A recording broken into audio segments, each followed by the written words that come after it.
Perkenalkan, nama saya Tengku Arya Arza dengan NIM 200503126. Perkenalkan, nama saya Iskandar Bizar Ali dengan NIM 200503138. Perkenalkan, nama saya Yolanda Natasha dengan NIM 200503131. Halo, perkenalkan nama aku Princess Tamanurung, NIM 200503151. Halo, perkenalkan nama saya Muhammad Naufal Arbi dengan NIM 200503148. Hai semuanya, Assalamualaikum warahmatullahi wabarakatuh. Perkenalkan, nama saya Zafira Zahra dengan NIM 200503185 dari kelompok 1 Akuntansi Syariah Reguler D. Perkenalkan, saya Widi Gebi Amanda dengan NIM 200503130.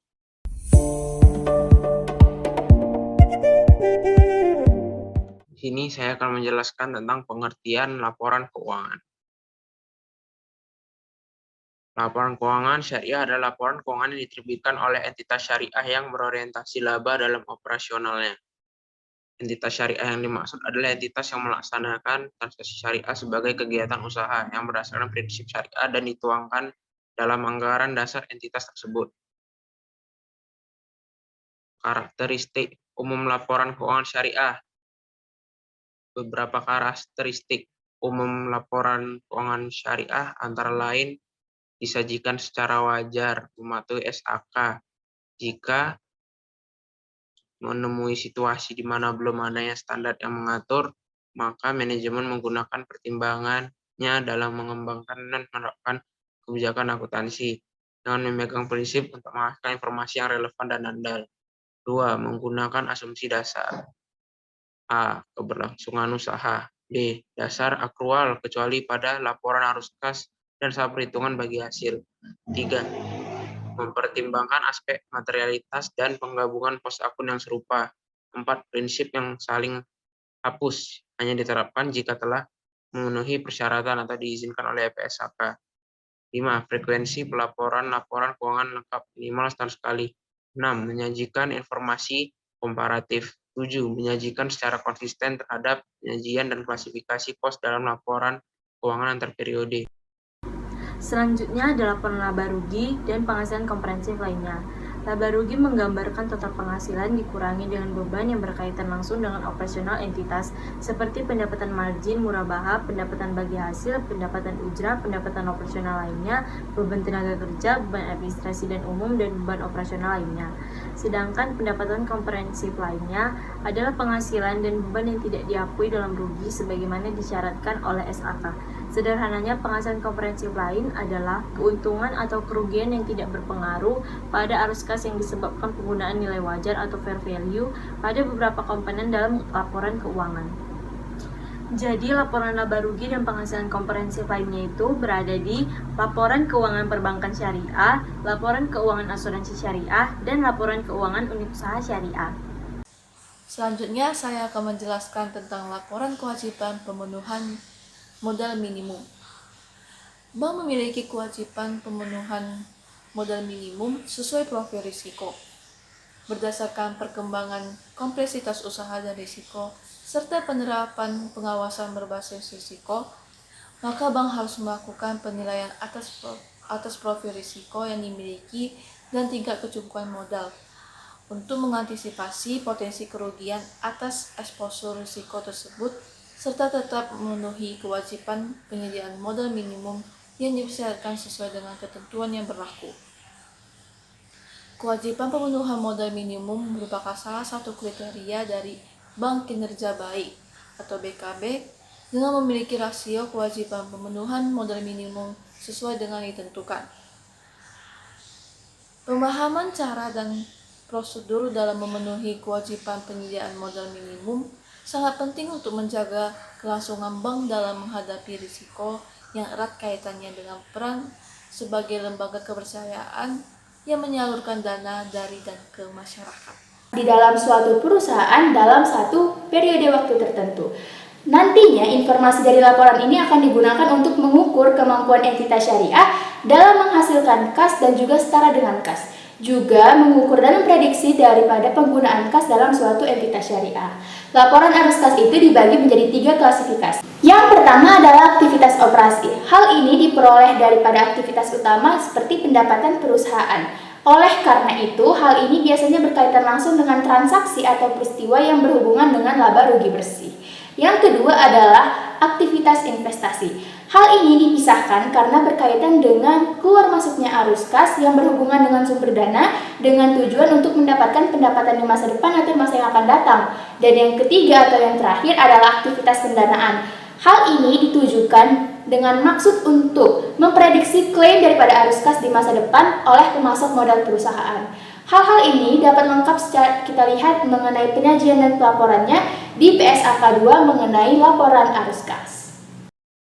Selanjutnya ada laporan perubahan ekuitas atau laporan perubahan modal. Laporan ini dibuat untuk menilai apakah suatu perusahaan mengalami kenaikan atau justru sebaliknya yaitu penurunan daripada aktiva bersih atau kekayaan yang mereka punya. Laporan perubahan ekuitas ini dapat dinilai dalam periode atau sistem pengukuran tertentu. Laporan ekuitas ini mengandung beberapa komponen seperti ekuitasnya, apakah mengalami kenaikan atau penurunan, serta mencantumkan saldo awal juga saldo akhir daripada perusahaan tersebut. Baiklah, kali ini saya akan menjelaskan pengertian laporan distribusi bagi hasil.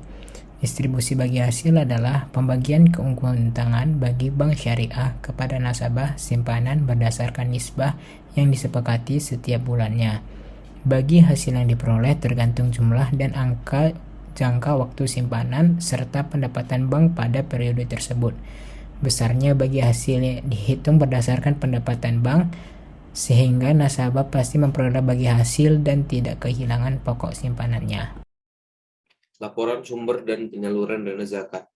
Laporan sumber dan penyaluran dana zakat merupakan laporan yang menunjukkan sumber dan penyaluran dana zakat kepada entitas pengelola zakat selama suatu jangka waktu tertentu serta saldo dana zakat yang belum disalurkan pada tanggal tertentu.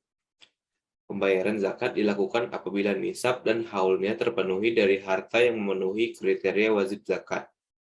Bank menyajikan laporan sumber dan penyaluran dana zakat sebagai komponen utama laporan keuangan dengan menyajikan di antaranya adalah dana zakat berasal dari wajib zakat atau muzaki yang terdiri dari yang pertama adalah zakat dari dalam entitas syariah yang merupakan sumber dana zakat yang berasal dari pemilik bank yang diperhitungkan dari laba neto sebelum pajak selama periode 1 tahun.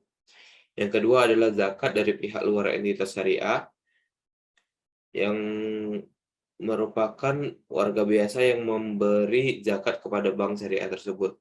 Adapun dana untuk eksternal terdiri dari yang pertama dana yang disetor atau dipotong dari rekening nasabah atas perintah nasabah tersebut.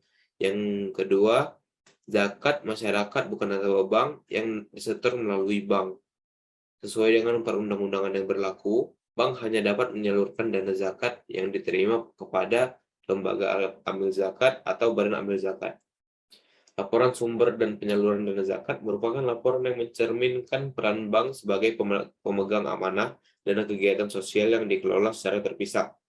Laporan sumber dan penyaluran dana zakat merupakan laporan yang menunjukkan sumber dana, penyaluran dalam jangka waktu tertentu, serta dana zakat yang belum disalurkan pada tanggal tertentu. Bank tidak secara langsung menjalankan fungsi pengelolaan dana zakat, infak, dan sedekah, serta dana kebajikan. Bank hanya menghimpun dana dan melaporkan aktivitas tersebut. Laporan sumber penyaluran dana zakat ini bisa dilihat dalam laporan keuangan bank syariah dan unit usaha syariah. Teori laporan sumber dan penggunaan dana kebajikan. Unsur dasar laporan sumber dan penggunaan dana kebajikan meliputi sumber dan penggunaan dana selama jangka waktu tertentu, serta saldo dana kebajikan yang menunjukkan dana kebajikan yang belum disalurkan pada waktu tertentu. Komponen laporan sumber dan penggunaan dana kebajikan meliputi yang pertama, sumber dana kebajikan berasal dari infak, sedekah, hasil pengelolaan wakaf sesuai undang-undang tertentu, pengembalian dan kebajikan produktif, denda, dan pendapatan non-halal. Yang kedua, penggunaan dana kebajikan untuk dana kebajikan produktif, sumbangan, pengeluaran kepentingan umum, kenaikan atau penurunan sumber dana kebajikan, saldo awal dana penggunaan dana kebajikan, dan saldo akhir dana penggunaan dana kebajikan. saya akan menjelaskan mengenai catatan atas laporan keuangan. Secara struktur, catatan atas laporan keuangan syariah menyajikan informasi yang pertama tentang dasar penyusunan laporan keuangan dan kebijakan akuntansi spesifik yang digunakan.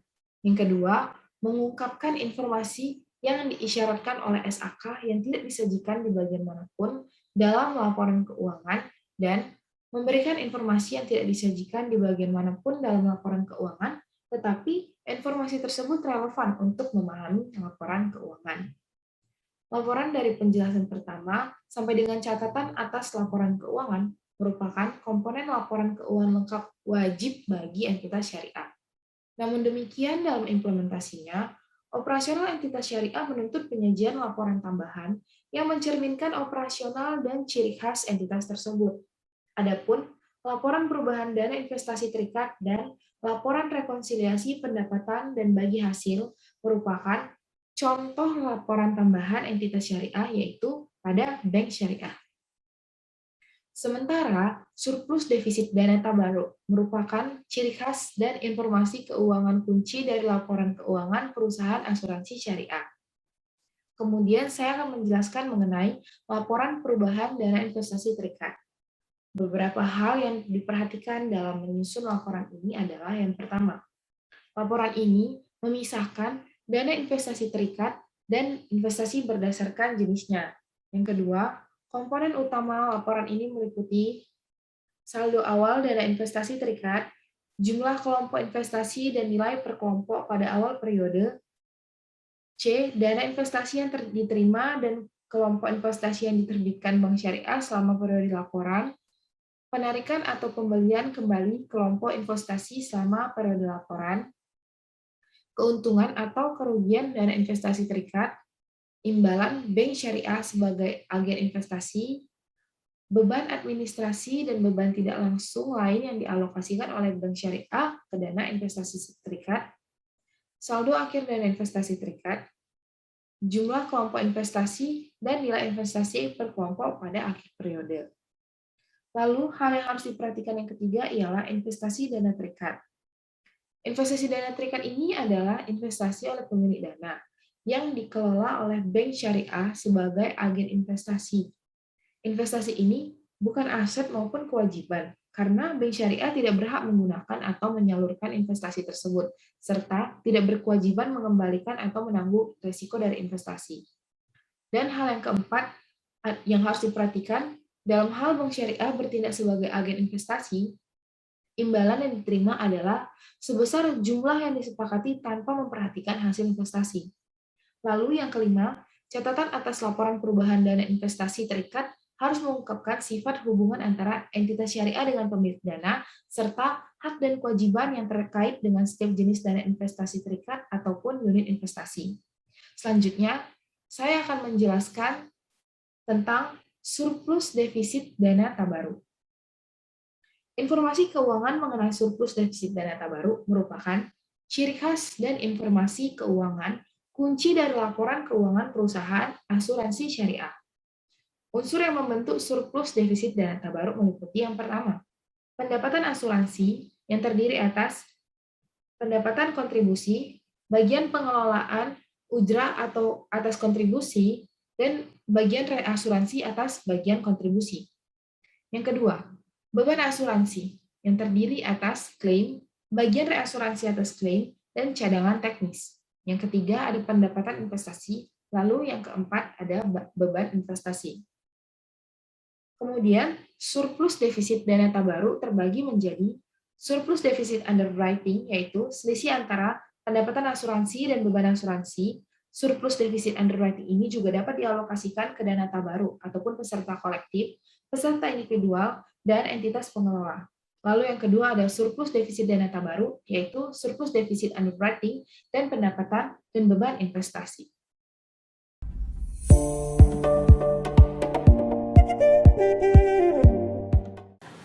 Oke, sebelumnya kami akan menjelaskan secara singkat tentang Bank Muamalat Indonesia. Jadi, Bank Muamalat Indonesia adalah bank yang pertama kali menerapkan prinsip syariah dalam aktivitas operasionalnya. Didirikan pada tanggal 1 November tahun 1991, diprakarsai oleh MUI atau Majelis Ulama Indonesia serta pemerintahan Indonesia. Berikut kami akan menjelaskan tentang laporan-laporan keuangan yang ada di Bank Muamalat. Laporan keuangan daripada entitas syariah yaitu Bank Muamalat Indonesia. Di sini ada menjelaskan 3 akun besar seperti aset, liabilitas, dan juga ekuitas. Di aset sendiri dapat kita lihat terdapat akun-akun seperti kas, piutang, pembiayaan bagi hasil dan juga sewa, aset non-produktif dan juga aset lainnya, serta aset tak berwujud, persediaan, dan juga berbagai macam akun lainnya.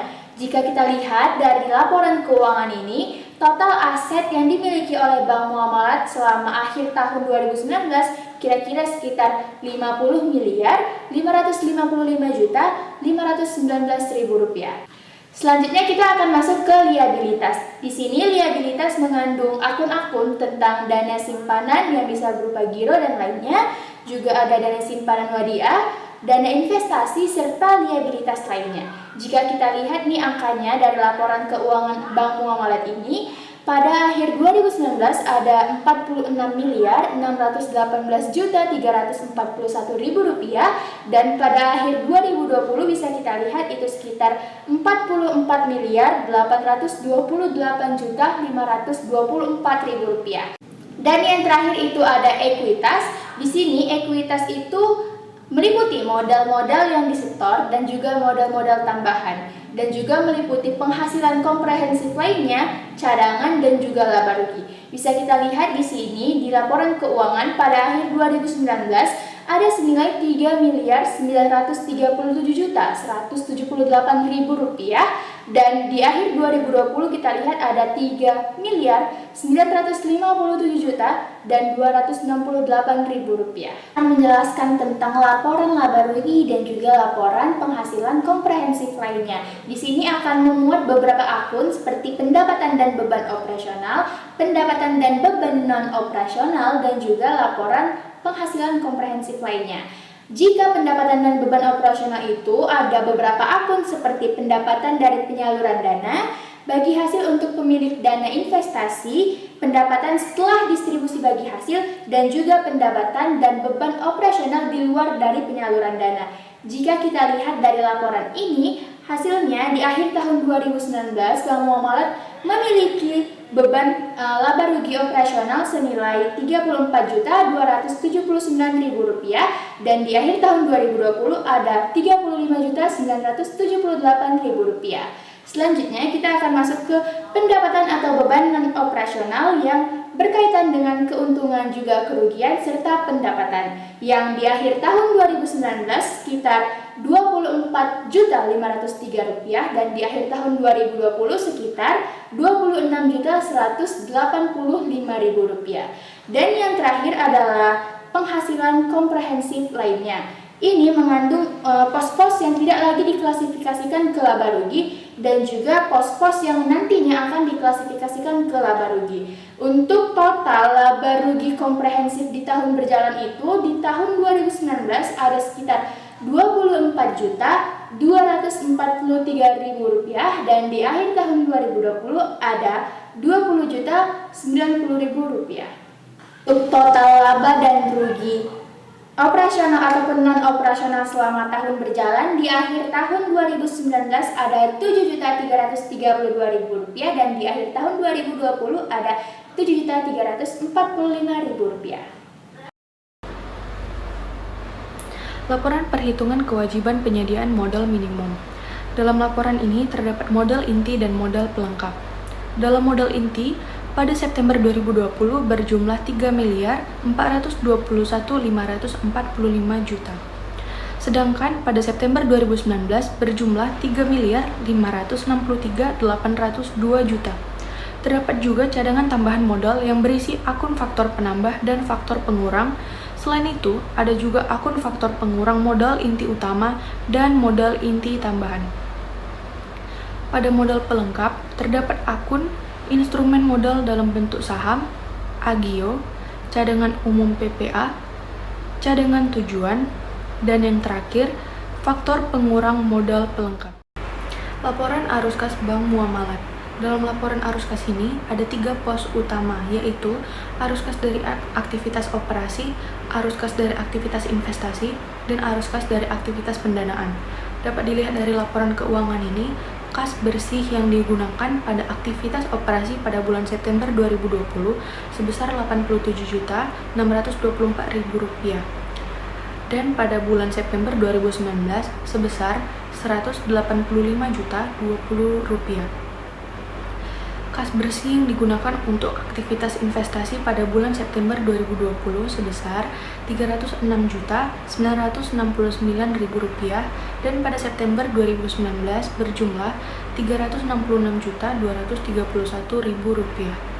Hasil akhir laporan arus kas bank muamalat pada bulan September 2020 berjumlah Rp2.831.223.000 dan pada September 2019 berjumlah Rp4.823.936.000. Di sini saya ingin menjelaskan tentang laporan distribusi bagi hasil. Tanggal laporan yaitu 30 Desember tahun 2020 dan berasal dari Bank Muamalat.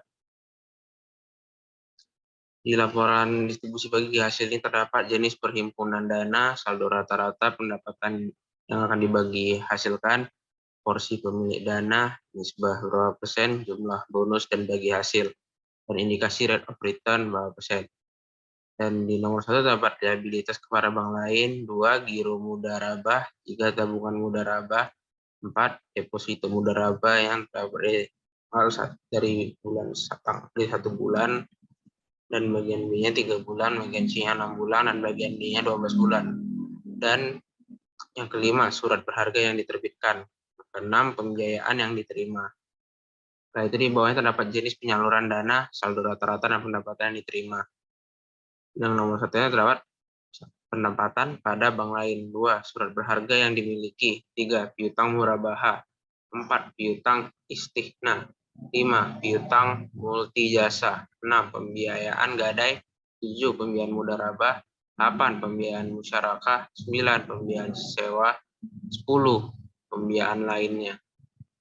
Di bagian liabilitas kepada bank lain dapat dilihat saldo rata-ratanya adalah Rp1.333.851.000 dan pendapatan yang akan dibagi hasilkan sebesar Rp1.852.000 dengan nisbah 32%. Jumlah bonusnya adalah Rp1.851.000 dengan indikasi rate of return 1,67%. Sedangkan di giro mudharabahnya saldo rata-ratanya adalah Rp1.226.230.000. Pendapatan yang akan dibagi hasilkannya adalah Rp1.183.000 dengan nisbah 32%. Jumlah bonus dan bagi hasilnya adalah 958. Nah, indikasi rate of return 0,94%. Tabungan mudharabahnya saldo rata-ratanya adalah Rp9.337.494.000. Dan pendapatan yang akan dibagi hasilkannya adalah Rp6.208.000 dengan nisbah 22%. Jumlah bonus dan bagi hasil adalah Rp5.091.000. Nah, indikasi rate of return adalah 0,65%. Di deposito mudharabahnya yang dalam 1 bulan dapat saldo rata-rata Rp13.172.201.000. Pendapatan yang akan dibagi hasilkan adalah Rp46.979.000 dengan nisbah 50%. Sehingga jumlah bonus dan bagi hasilnya adalah Rp37.655.000 dengan indikasi rate of return adalah 3,43%. Yang untuk 3 bulan saldo rata-ratanya adalah Rp2.952.905.000. Pendapatan yang akan dibagi hasilkan adalah Rp12.019.000 dengan nisbah 51%. Dan jumlah bonus dan bagi hasilnya adalah Rp9.685.000 dengan indikasi rate of return adalah 3,94%. Dalam waktu 6 bulan, saldo rata-ratanya adalah Rp2.405.754.000. Dengan pendapatan yang akan dibagi hasilkan adalah Rp9.933.000. Dengan nisbah 53%, jumlah bonus dan bagi hasilnya Rp7.966.000 Nah, indikasi rate of return 3,97%. Yang 12 bulan terdapat 2.221.928.000. Nah, pendapatan yang dibagi hasilkan adalah 6.168.000 dengan nisbah 54%. Jumlah bonus dan bagi hasil adalah 4.940.000 dan indikasi rate of return 2,67%. Berharga yang akan diterbitkan kosong, saldo rata-ratanya, dan pendapatan yang akan dibagi hasilkan. Dan nomor 6 juga kosong, sehingga didapatkan jumlah saldo rata-rata 32.650.333 perak dan 84.342.000 dan jumlah bonus dan bagi hasil adalah 68.146.000. Yang di bagian bawahnya terdapat penempatan pada bank lain, saldo rata-ratanya 423.162.000. Dengan pendapatan yang diterima adalah 89 juta. Surat berharga yang dimiliki adalah 11.466.752 dan pendapatan yang diterima adalah 15 juta. Piutang murabah adalah 13.047 juta dengan 26, yang pendapatan yang diterima adalah 76.713. Piutang istihna dapat 19.247.000 dengan itunya pendapatan yang diterima adalah 4.200.000. Piutang multi jasa dan pembiayaan gade kosong. Pembiayaan mudharabah terdapat 455.645.000 dan pendapatan yang didapat adalah 5.083.000. Pembiayaan musyarakah terdapat 14.341.660.000 dan pendapatan yang diterimanya adalah 53.958.000. Pembiayaan sewa terdapat 181.901.000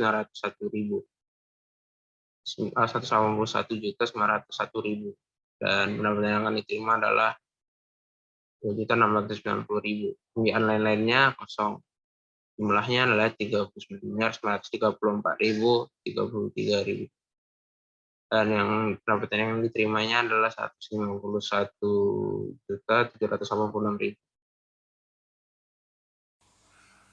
Selanjutnya saya akan menjelaskan laporan keuangan yang terdapat dalam Bank Muamalah tahun 2020 kuartal 2, yaitu laporan sumber dan penyaluran dana zakat dan wakaf.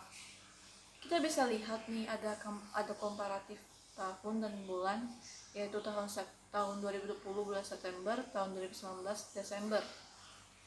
Bisa dilihat ada jumlah yang di Interbank sebesar 1.150 juta rupiah dan di Esterbank 9.719 juta pada tahun 2019 dan ditotalkan sebesar 10.869 juta rupiah.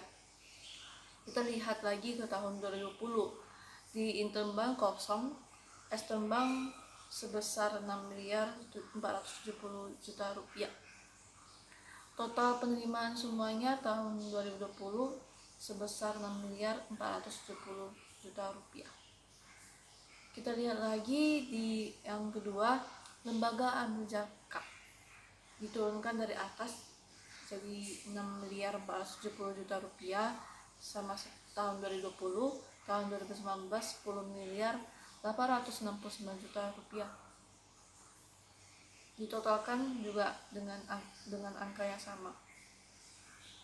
Saya akan menjelaskan laporan sumber dan penggunaan dana kebajikan.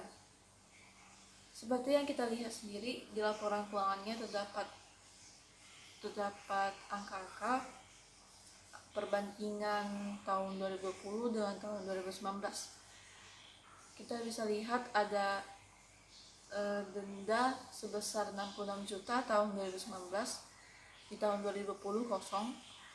Baru selanjutnya kita dapat lihat pendapatan non halal tahun 2020 269 juta rupiah, tahun 2019 524 juta rupiah. Jadi total penerimaan tahun 2020 269 juta rupiah dan 2019 sebesar 590 juta rupiah. Dan angka juga turun ke sumbangan sebesar 269 juta rupiah untuk tahun 2020, tahun 2019 590 juta rupiah. Dan total penggunaannya tahun 2020 269 juta rupiah, tahun 2019 590 juta rupiah. Saya akan menjelaskan mengenai laporan keuangan PT Asuransi Sinarmas Syariah. Dapat kita lihat pada laporan keuangan PT Asuransi Sinarmas Cabang Syariah di tahun 2020 dan 2019, pada laporan posisi keuangan syariah terdapat akun aset, liabilitas, dan juga akun dana peserta.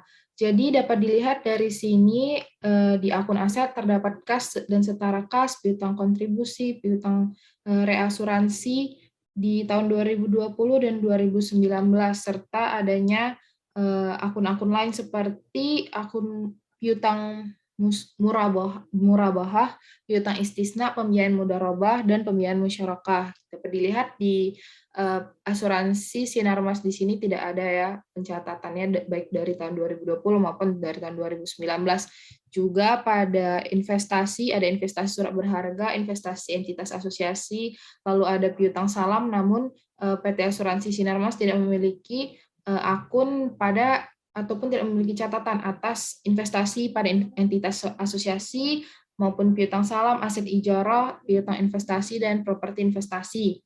Lalu bisa dilihat aset tetap dan aset tak berwujudnya di sini, dan akan menimbulkan total aset sebesar 546.328 dalam jutaan rupiah di tahun 2020, sedangkan 489.781 di tahun 2019. Lalu masuk kita ke akun liabilitas. Di situ bisa dilihat ada utang-utang, baik itu utang klaim, reasuransi, utang pajak, dan utang lain-lain. Terus ada bagian peserta atau surplus underwriting, ada juga ujroh diterima di muka, penyisihan-penyisihan seperti penyisihan klaim, penyisihan kontribusi, dan penyisihan manfaat polis. Lalu dapat dilihat juga pada bagian dana peserta, di situ terdapat dana investasi dan dana tabaruk. Terus juga ada akun ekuitas. Di akun ekuitas inilah dapat dilihat berapa modal yang disetor, dan ada tambahan atau modal, tapi di sini kita lihat tahun 2020 dan 2019 PT Sinarmas tidak memiliki catatan, baik itu berupa tambahan modal maupun saldo penghasilan komprehensif lain. Sehingga jika ditotalkan, baik itu dari liabilitas, dana peserta, dan ekuitas akan menghasilkan sejumlah 546.328 dalam jutaan rupiah di tahun 2020 dan 489.781 dalam jutaan rupiah di tahun 2019. Jadi antara total liabilitas, dana peserta, dan ekuitas dengan total aset itu harus balance. Baiklah, di sini kita akan melihat laporan surplus defisit underwriting dana tabaruk. Jadi laporan surplus defisit underwriting dana tabaruk ini terdiri atas akun dari pendapatan asuransi, lalu dikurangi dengan akun-akun yang ada di beban asuransi ini, terus dengan surplus ataupun defisit underwriting, dan dijumlahkan lagi dengan pendapatan dan beban investasi yang didapatkan dari pendapatan bagi hasil ataupun keuntungan pelepasan investasi maupun perubahan nilai wajar investasi. Sehingga dan juga di sini kita lihat ada pendapatan, yaitu pendapatan bagi hasil, dan juga ada beban investasi. Sehingga jika ini semua dijumlahkan akan menghasilkan surplus dana tabaruk sebesar 10.877 dalam jutaan rupiah di tahun 2020 dan 8.313 dalam jutaan rupiah di tahun 2019. Sehingga jika kita lihat ada saldo awal dana tabaruk sebesar 23.544 dalam jutaan rupiah di tahun 2020 dan juga terdapat 15.231 dalam jutaan rupiah di tahun 2019. Sehingga apabila surplus dana tabaruk di tahun 2020 dan 2019 ini dijumlahkan dengan saldo awal dana tabaruk pada tahun 2020 dan 2019 yang ada, akan menghasilkan saldo akhir dana tabaruk sebesar 34.421 dalam jutaan rupiah di tahun 2020 dan juga 23.544 dalam jutaan rupiah di tahun 2019. Laporan laba rugi dan pendapatan komprehensif lain. Bisa dilihat pada tahun 2019 dan 2020 pendapatan itu mengalami peningkatan yang awalnya dari 80.425.000 rupiah menjadi 94.593.000 rupiah. Yang kedua adalah pendapatan ujrah pengelolaan dana tabaruk yang mengalami penurunan dari tahun 2019 dari Rp36.811.000 menjadi Rp24.829.000. Yang ketiga, pendapatan ujrah pengelolaan investasi dana peserta. Bisa dilihat mengalami kenaikan dari tahun 2019 ke 2020 yang awalnya Rp12.170.000 menjadi Rp15.824.000. Selanjutnya adalah pendapatan alokasi surplus underwriting yang mengalami peningkatan dari Rp9.764.000 menjadi Rp16.413.000. Selanjutnya adalah pendapatan investasi yang mengalami kenaikan yang awalnya Rp21.680.000 menjadi Rp37.528.000. Selanjutnya adalah beban usaha yang mengalami penurunan dari Rp33.556.000 menjadi Rp21.657.000. Dan selanjutnya adalah pendapat yang terdiri dari pendapatan non usaha yang mengalami kenaikan dari Rp337.000 menjadi Rp596.000, serta ada beban usaha yang mengalami kenaikan juga dari Rp95.000 menjadi Rp315.000. Selanjutnya ada laba rugi sebelum pajak yang mengalami kenaikan dari Rp47.072.000 menjadi Rp73.176.000. Laba rugi bersihnya mengalami kenaikan yaitu Rp47.072.000 menjadi Rp73.176.000. Penghasilan komprehensif lain ini tidak ada karena tidak melakukan transaksi.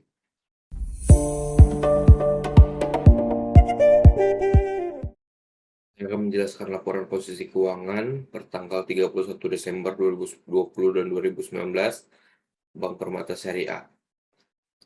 Saya hanya akan menjelaskan yang bagian konsolidasian saja. Yang pertama ada kas yang mengalami penurunan dari Rp2.303.932.000 menjadi Rp1.754.768.000. Yang kedua ada penempatan pada Bank Indonesia yang mengalami penaikan dari Rp16.266.063.000 menjadi Rp23.227.899.000. Yang ketiga ada penempatan pada bank lain yang mengalami penurunan dari Rp9.581.149.000 menjadi Rp3.735.240.000. Selanjutnya ada tagihan spot dan derivatif atau forward yang mengalami kenaikan dari Rp220.735.000 menjadi Rp497.805.000. Yang selanjutnya adalah surat berharga yang dimiliki mengalami kenaikan dari Rp10.329.124.000 menjadi Rp24.349.738.000. Surat berharga yang dijual dengan janji dibeli kembali bisa dilihat pada tahun 2020 tidak melakukan transaksi apapun, sedangkan pada tahun 2019 jumlahnya ada Rp4.929.681.000. Selanjutnya adalah tagihan atas unit surat berharga yang dibeli dengan janji dijual kembali. Bisa dilihat itu meningkat pesat dari Rp1.534.524.000 menjadi Rp22.272.469.000. Selanjutnya ada tagihan akseptasi yang menurun dari Rp1.718.171.000 menjadi Rp1.458.779.000. Selanjutnya adalah kredit yang diberikan yang mengalami peningkatan dari Rp90.585.000 menjadi Rp100.510.510.042.000. Selanjutnya adalah pembiayaan syariah yang mengalami peningkatan sedikit saja dari Rp14.568.954.000 menjadi Rp14.636.762.000. Selanjutnya ada penyertaan modal yang menurun sangat sedikit dari 799.000 menjadi 737.000. Selanjutnya adalah aset keuangan lainnya yang mengalami penurunan yang dari awalnya 4.178.653.000 menjadi 3.274.240.000. Selanjutnya adalah cadangan kerugian penurunan nilai aset keuangan yang terdiri dari surat berharga yang dimiliki yang mengalami kenaikan dari 3.581.000 menjadi 16.570.000. Selanjutnya adalah kredit yang diberikan dari pembiayaan syariah yang mengalami kenaikan juga dari 3.911.640.000 menjadi 7.994.564.000. Selanjutnya adalah hal-hal lainnya yang mengalami penurunan dari 81.308.000 menjadi 47.015.000. Yang selanjutnya adalah aset tak berwujud yang mengalami penurunan dari 693.692.000 menjadi 628.281.000. Selanjutnya adalah aset tetap dan inventaris yang mengalami kenaikan dari 3.179.231.000 menjadi 4.339.134.000. Yang selanjutnya adalah aset non produktif yang mengalami kenaikan dari 350.427.000 menjadi 427.416.000. Yang selanjutnya adalah aset lainnya yang mengalami kenaikan sedikit dari 3.059.309.000 menjadi 3.158.578.000. Total asetnya meningkat dari 161.505.116.000 menjadi 167.726.096.000. Baik, kali ini saya akan menjelaskan laporan laba rugi dan penghasilan komprehensif lain unit usaha syariah dari Bank Permata untuk tahun yang berakhir tanggal 31 Desember 2020 dan 2019. Pendapatan, beban, dan operasional. Yang A, pendapatan dan beban operasional dari penyaluran dana. Di tahun 2019 saldonya 1.443.465.000. Di tahun 2020 mengalami kenaikan 1.454.242.000. Pendapatan dari piutang di tahun 2019 263.317.000, di tahun 2020 108.327.000. Di pendapatan dari bagi hasil di tahun 2019 607.564.000, di tahun 2020 742.146.000. Di pendapatan sewa di tahun 2019 423.644.000, di tahun 2020 338.915.000. Di pendapatan lainnya di tahun 2019 148.940.000, di tahun 2020 264.854.000.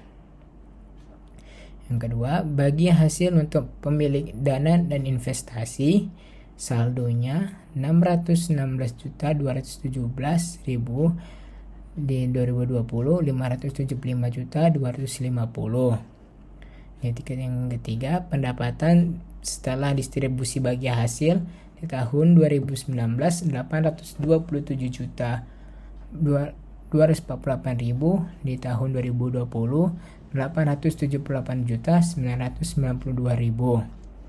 B. Pendapatan dan beban operasional selain dari penyaluran dana. 1.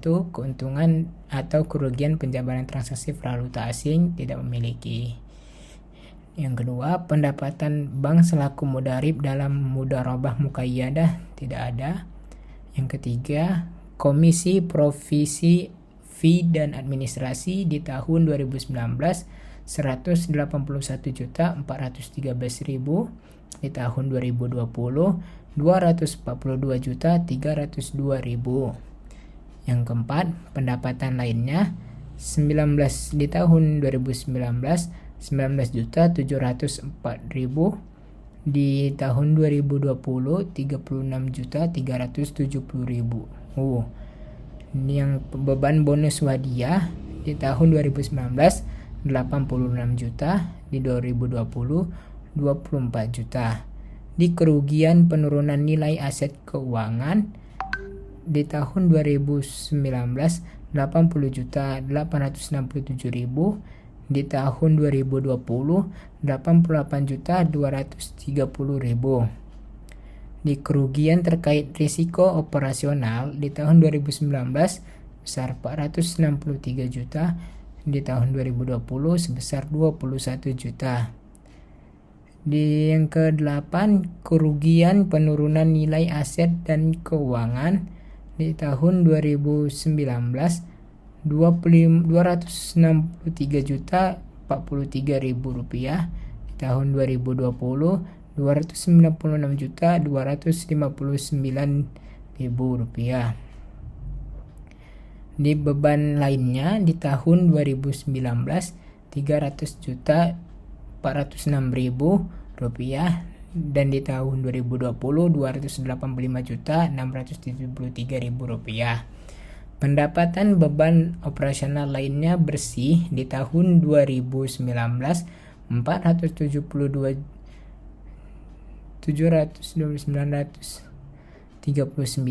di 2020 400 juta 596.000. Pendapatan laba rugi operasional di tahun 2019 354 juta 309.000, di tahun 2020 478 juta 396.000. Pendapatan dan beban non operasional.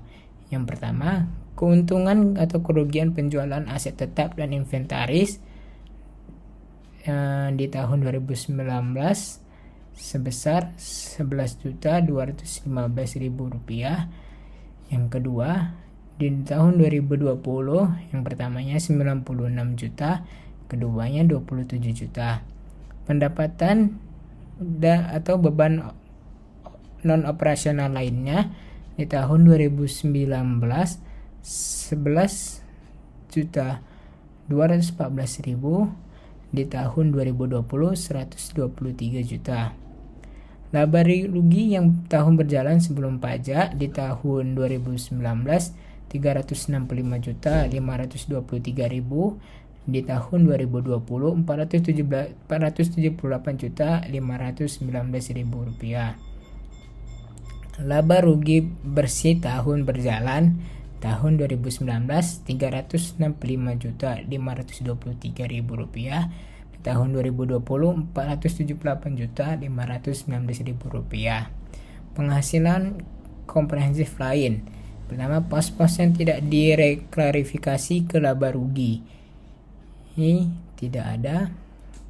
Pos-pos yang akan direklarifikasi ke laba rugi di tahun 2019 17.982.000, di 2020 10.559.000. Penghasilan komprehensif lain tahun berjalan setelah pajak di tahun 2019 17.982.000, di tahun 2020 10.559.000. Total laba rugi komprehensif tahun berjalan di tahun 2019 383.505.000, dan di tahun 2020 mengalami kenaikan yaitu 489.078.000 rupiah. Baiklah, kali ini saya akan menjelaskan laporan distribusi bagi hasil unit usaha syariah Bank Permata. Yang di dalam laporan distribusi bagi hasil unit usaha syariah terdapat liabilitas kepada bank lain, giro mudharabah, tabungan mudharabah, deposito mudharabah. Pertama, liabilitas kepada bank lain, tidak memiliki saldo. Yang kedua, giro mudharabah bank, saldo rata 152.806.000, pendapatan yang dibagi hasilkan 856 dengan nisbah 8,64%, jumlah bagi hasil 74, indikasi rate of return 0,58%. Kedua, non-bank, saldo rata 3.553.927.000, di pendapatan yang akan bagi hasilkan 19.918.000 dengan nisbah 6%, 6,81%. Jumlah bagi hasil 1.356, rate of return 0,46%. Deposito mudharabah. Yang pertama, bank. 1 bulan saldo rata 5.500.000, pendapatan yang akan dibagi hasilkan 31 juta, dengan nisbah 41%, 41,94%, jumlah bagi hasil 13 dengan indikasi rate of return 2,84%. Di 3 bulan saldo rata 80.800.000, pendapatan yang dibagi hasilkan 453 dengan nisbah 41,6%, jumlah bagi hasil 186 dengan indikasi rate of return 2,76%.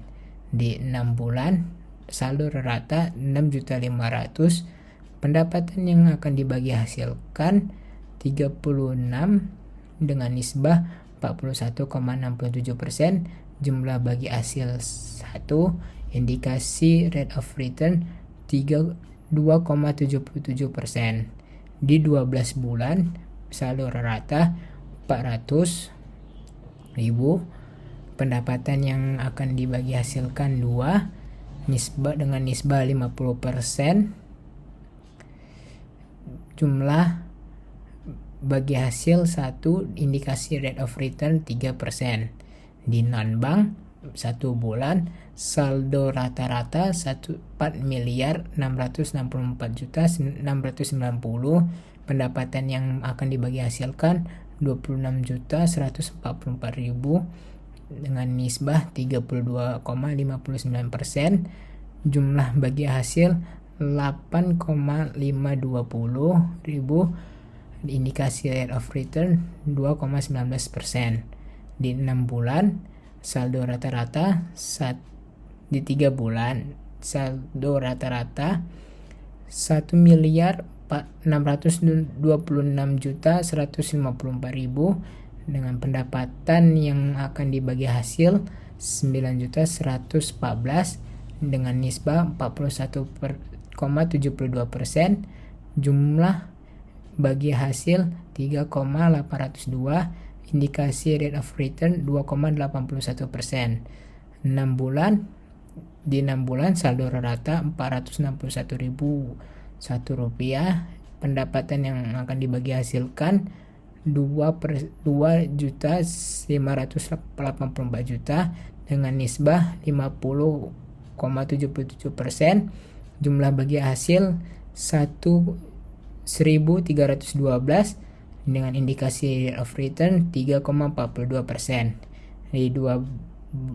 bulan saldo rata-rata 117.408.000, pendapatan yang akan dibagi hasilkan 658 dengan nisbah 43,16%, dengan jumlah bagi hasil 284, indikasi rate of return 2,9%. Pembiayaan yang diterima saldo rata-rata, pembiayaan yang diterima tidak memiliki saldo dengan jumlah saldo rata-rata 19.574.788 rupiah, pendapatan yang akan dibagi hasilkan 109.708 dengan jumlah bagi hasil 26.695.000.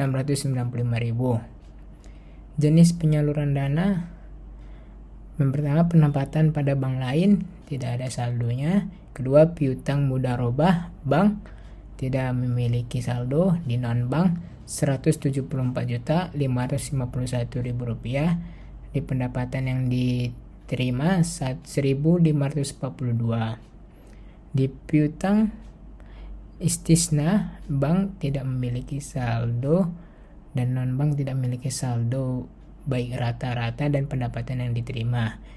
Di piutang multijasa bank tidak memiliki saldo, dan di non-bank di saldo rata-rata 15.851, sementara di pendapatan yang diterima 267. Pembiayaan gadai, bank dan non-gadai tidak memiliki saldo rata-rata dan pendapatan yang diterima. Di pembiayaan mudharabah di bank dan baik di non-bank tidak memiliki saldo rata-rata dan pendapatan yang diterima. Pembiayaan musyarakah di bank tidak memiliki saldo, di non-bank saldo rata-rata 10.728.783. Di pendapatan yang diterima 66.062.000 rupiah. Di pembiayaan sewa, bank tidak memiliki saldo. Di non-bank di saldo rata-rata 3.204.576. Pendapatan yang diterima 23.130.000. Di pembiayaan lainnya, bank tidak memiliki saldo baik di saldo rata-rata dan pendapatan yang diterima. Di non-bank 8.186.237.000 rupiah. Di pendapatan yang diterima 29.365, dengan jumlah saldo rata-rata 22.310.000 rupiah. Pendapatan yang diterima 120.366.000. Selanjutnya adalah pensumber dan penyaluran dana zakat dari Bank Permata. Yang pertama, ada saldo awal dana zakat bisa dilihat mengalami kenaikan di Juni 2020 sebesar 18.835. Yang kedua, ada dana zakat yang berasal dari internal US tapi mengalami penurunan di Juni 2020 sebesar 53. Yang kedua, ada eksternal US tapi mengalami penurunan sebesar 53 di bulan Juni 2020. Yang ketiga, ada penyaluran dana zakat kepada entitas pengelolaan zakat dibagi dua, lembaga amil zakat dan badan amil zakat. Dan bisa dilihat di sini angka-angkanya. Juni 2020 sebesar 4.720 dan Juni 2020 untuk badan amil zakat sebesar 10.362. Yang keempat, ada kenaikan atau penurunan dana zakat. Mengalami penurunan di Juni 2020 dengan minus 1.900.238. Yang kelima, ada saldo akhir dana zakat. Ini bisa dilihat di Juni 2020 mengalami penurunan sebesar 9.597. Selanjutnya adalah laporan sumber dan penggunaan dana kebajikan dari Bank Permata. Yang pertama, ada saldo awal dana kebajikan. Bisa dilihat di sini mengalami kenaikan di Juni 2020 sebesar 7.267. Yang kedua, ada penerimaan dana kebajikan yang terdiri dari infak, sedekah, pengembalian dana kebajikan produktif, denda, penerimaan non halal dan lainnya. Bisa dilihat angka-angkanya di sini. Jadi total penerimaannya itu ada sebesar 2.854, tetapi mengalami penurunan dari Desember 2019. Yang ketiga, ada penggunaan dana kebajikan yang terdiri dari 3 dana. Yang pertama, ada dana kebajikan produktif, sumbangan, penggunaan lainnya untuk kepentingan umum. Bisa dilihat di sini angkanya. Total penggunaannya itu sebesar 2.181, tetapi mengalami penurunan di Juni 2020 juga dari Desember 2019. Yang keempat, ada kenaikan atau penurunan sumber dana kebajikan. Di Juni 2020 mengalami penurunan sebesar 673. Saldo akhir dana kebajikan itu masih mengalami kenaikan di Juni 2020 sebesar 7.940, bisa dilihat angkanya di sini.